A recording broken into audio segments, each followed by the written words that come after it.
মানিকগঞ্জের সিংগাইর তেমন কোনো প্রকার বিনোদন কেন্দ্র না থাকায় ঈদের আনন্দ উৎসব উপভোগ করতে বেছে নিয়েছে সিংগাইর জামশা কালীগঙ্গা নদীর উপর ব্রিজ।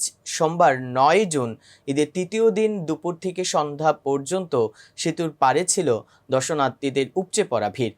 সরেজমিনে গিয়ে দেখা গেছে শুধু মানিকগঞ্জ সিংগাইর এর এলাকার লোকজনই নয়, দোহার নবাবগঞ্জের হাজারো দর্শনার্থী ভিড় করে এই ব্রিজে। সেতু দুই পারে উৎসবমুখর পরিবেশে হাজার হাজার দর্শনার্থীদের ঢলে ছিল মুখরিত। মানিকগঞ্জ ও ঢাকা জেলার সীমান্ত ঘেঁষা এই ব্রিজটি অবস্থিত। প্রতি বছরের ন্যায় এবছরও ঈদের প্রথম দিন প্রিয়জনদের সাথে আনন্দ ভাগাভাগি করতে ছুটে আসেন ব্রিজের পাড়ে। আর এখানে খানিকটা বিনোদন ও ভালো লাগার অনুভূতি পেতে হাজারো মানুষের ঢল নামে। স্থানীয়দের সাথে কথা বলে জানা গেল, প্রতি ঈদে জামশা কালীগঙ্গা ব্রিজে পারে এক সপ্তাহ জুড়ে ঈদের আনন্দ বিরাজ করে। আর এই উপলক্ষে ব্রিজের দুপারে বসেছে গ্রামীণ মেলা। ব্রিজের দুই পাড় দিয়ে ঈদের আনন্দ উপভোগ করতে নারী পুরুষ কিশোর কিশোরীরা পরিবার পরিজন নিয়ে পায়ে হেঁটে ঘুরে বেড়াচ্ছেন।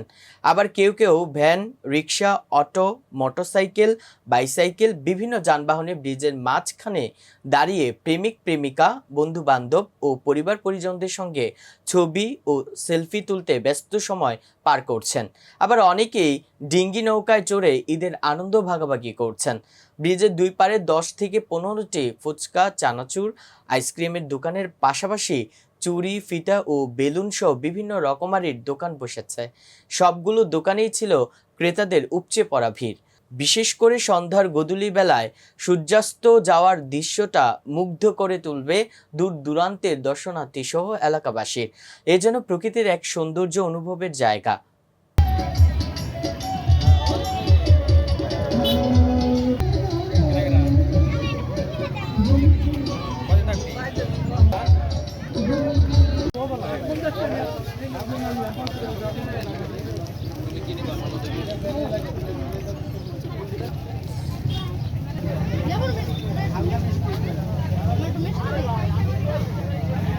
দর্শক, ভিডিওটি ভালো লেগে থাকলে অবশ্যই লাইক, কমেন্ট করে কাজী টিভি নিউজের সাথেই থাকুন এবং সবার আগে সকল আপডেট পেতে ভিজিট করুন www.kazitv news24.com।